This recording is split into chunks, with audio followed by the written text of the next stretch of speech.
एक और देश में चुनावी माहौल है। अभी तत्काल में कर्नाटक में भी इलेक्शन होने हैं और ऐसे में यूपी में पुलिस अपेक्षा के बीच में अतीक अहमद और उसके भाई की हत्या होना एक सवालिया निशान कहीं ना कहीं खड़ा करता है।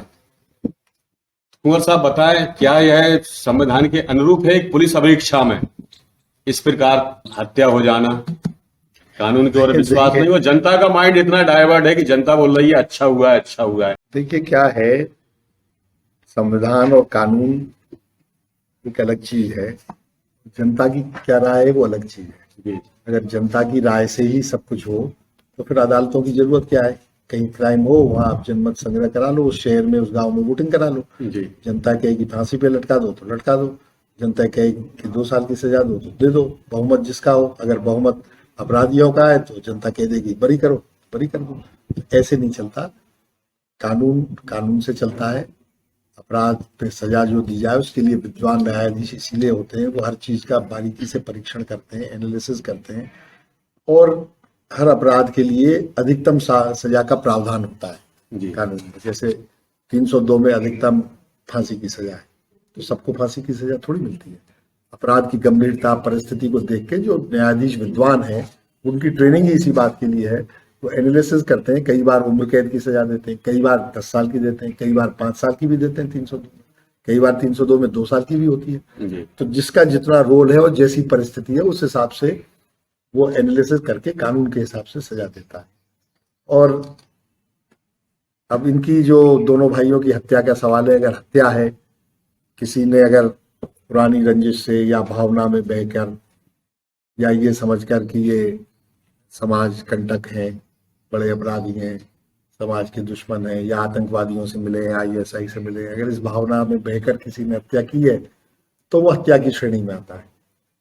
लेकिन ज्यादा शंका लोगों को ये है कि हत्या करवाई गई है, राज्य द्वारा प्रायोजित हत्या है, राज्य कह लो, पुलिस कह लो, कुछ भी।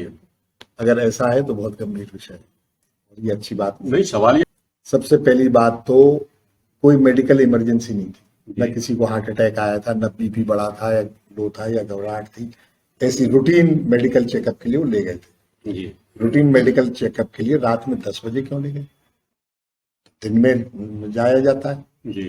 पहली बात तो ये। दूसरी चीज, इतने बड़े वो अपराधी थे, इतने बड़े गैंगस्टर थे और पर्याप्त पुलिस बल भी था, तो उनको पैदल क्यों ले जाया जा रहा था?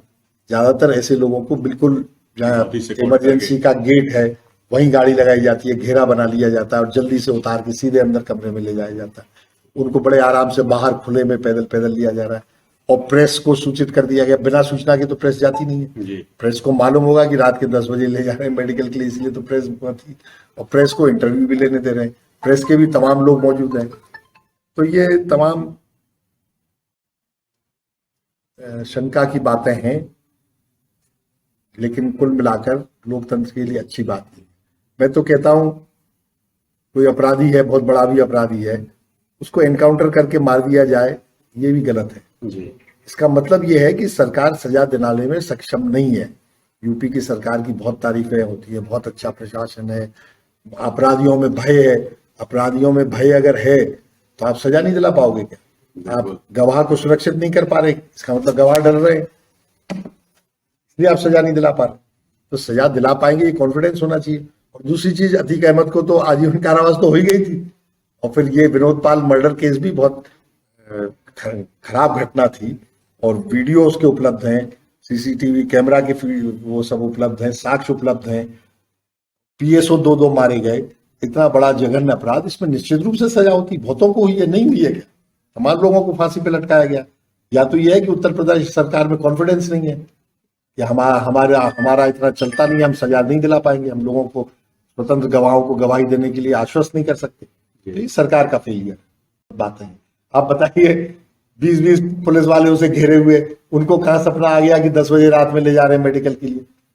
ये कोई पूर्व से प्रायोजित थोड़ी था, एक दिन पहले से रेकी कर रहे थे। रेकी कोई नहीं कर रहे थे। सही बात तो ये है कि पुलिस द्वारा प्रायोजित हत्या है, पुलिस ही रेकी कर रही थी। पुलिस ने ही उन अपराधियों को पत्रकारों के आईडी कार्ड पहना के पहुंचा दिया था। सही बात तो है। मीडिया को रोकने के लिए, मीडिया के लिए भी गाइडलाइन बनेगी, तो ये अच्छी बात नहीं है, लोकतंत्र के लिए अच्छी बात नहीं है। अच्छा कुंवर साहब, आजकल एक दूसरी चीज ये भी है, जैसे माफियाओं को मिटाने के लिए उन्होंने ले लिया संकल्प कि माफिया के कारण इतने ज्यादा ताकतवर होते हैं, कोई गवाही नहीं देता, सजा नहीं होती, तो उनको सजा दिलाने का यही तरीका है। ऐसा है। तो एक बृजभूषण सिंह भी बहुत बड़े माफिया, 80 केस चल रहे हैं उनपे, वो भी सांसद है जैसे अतीक अहमद रहा, वो भी विधायक रहे, वो भी बहुत ताकतवर है, पावरफुल है। सैकड़ों 80 केस चल रहे हैं जिसमें अधिकांश मर्डर और अपहरण और अटेम्प्ट टू मर्डर ऐसे केस हैं। और ऐसे एक नहीं है, एक ब्रिजेश क्या है, ब्रिजेश सिंह है, ब्रिजेश मिश्रा कोई है, वो भी ऐसे ही बड़े आतंकवाद, कम से कम आठ बड़े ऐसे माफिया हैं जो हिंदू हैं, और बहुत से मुसलमान भी है। मैं ये नहीं कह रहा हूँ मुस्लिम नहीं है, मुस्लिम भी है, हिंदू भी है। तो और किसी पे कार्रवाई क्यों नहीं होती, अकेले इन्हीं पे क्यों होती? केवल जो सत्ता में बैठे लोग हैं उनका एक ही इरादा है, पिछले कई साल से लगातार प्रयास कर रहे हैं कि पूरे देश में हिंदू मुस्लिम दंगे भड़कें, किसी बहाने भड़कें। कई जगह ये सिद्ध हुआ है कि आरएसएस और बीजेपी के लोगों ने गाय काट के उसका मांस मंदिर पे फेंका, सुअर काट के उसका मांस उस पे फेंका मस्जिद पे। कई घटनाएं सामने आई है। तो ये लगातार प्रयास लग रहा है, और ये भी यही प्रयास है कि किसी तरह हिंदू मुस्लिम दंगे हुए। नहीं तो केवल पुलिस एनकाउंटर कर दिया था जैसे उसके लड़के का, उसमें हिंदू मुस्लिम दंगे नहीं हुए। उन्होंने कहा कि हिंदुओं से मरवाओ और उजागर कर दो, नाम बुलाया, तो तब तो होंगे हिंदू मुस्लिम दंगे। लेकिन उनकी योजना वहां भी फेल हो रही है। जनता बहुत मैच्योर हो गई है, हिंदू मुस्लिम दंगे नहीं हो रहे, उनकी योजना फेल हो रही। नहीं तो आपने अभी हुआ ना रामनवमी तक सब जगह देश में अधिकतर जगह दंगे हो गए, बड़ी बड़ी जगह करवाए गए, झारखंड में सब जगह आरएसएस और भाजपा द्वारा प्रायोजित है, उन्हीं की प्लानिंग से। अच्छा, लास्ट में ये और बता दें, जो आज का वीडियो वायरल हो रहा है, सत्यपाल मलिक पूर्व राज्यपाल हैं उनका, कि हमें बहुत कुछ बातें बनाने रोका गया, चुप रहने के लिए बोला गया। तो ये बहुत गंभीर बात है। वो राज्यपाल थे और वो तो भारतीय जनता पार्टी के वरिष्ठ नेताओं के विश्वस्त थे, उन्हीं ने राज्यपाल बनाया था। बाद में जो वो कई बातें, वो सही बातें कहने लगे तो शासन में बैठे लोग उनसे नाराज हो गए। किसानों के मामले में उन्होंने किसान के हक की बात करी, वो खुद किसान थे। वो जो अंदरूनी बातें बता रहे हैं बहुत गंभीर है, इस पर जांच होनी चाहिए। पहले हमारे नेता दिग्विजय सिंह जी ने भी यही बात कही थी कि पुलवामा में जांच होनी चाहिए। अभी तक क्यों जांच नहीं हुई? अभी तक सही लोग क्यों नहीं पकड़े गए? पूरी साजिश का पर्दाफाश क्यों नहीं हुआ जी? क्यों उनको हवाई जहाज से नहीं ले जाया गया सीआरपीएफ के जवानों? क्यों अवेलेबल नहीं करवाया गया प्लेन? क्यों प्लेन? ये सारी बातें दिग्विजय सिंह जी ने भी उठाई थी। अब कहा जा रहा था ये तो जो भी उनके लिए उठपटांग कहा जाता है कि ये तो एक उद्देश्य से कहते हैं, और कई बार तो ये कहते हैं इनको पागलखाने में भर्ती कर दो, ये सब। अब आप ही का राज्यपाल कह रहा है और अंदरूनी बात बता रहा है। उसको 300 करोड़ रुपए की रिश्वत देने की पेशकश की गई। उसको प्रधानमंत्री नरेंद्र मोदी ने रोका था कि तुम रुक जाओ, अभी ज्यादा तेजी मत करो।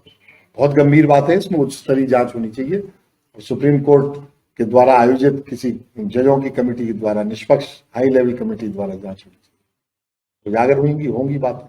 अच्छा साहब, क्योंकि पुलवामा का कांड छोटा मोटा नहीं था, इतने जवान हमारे मारे गए।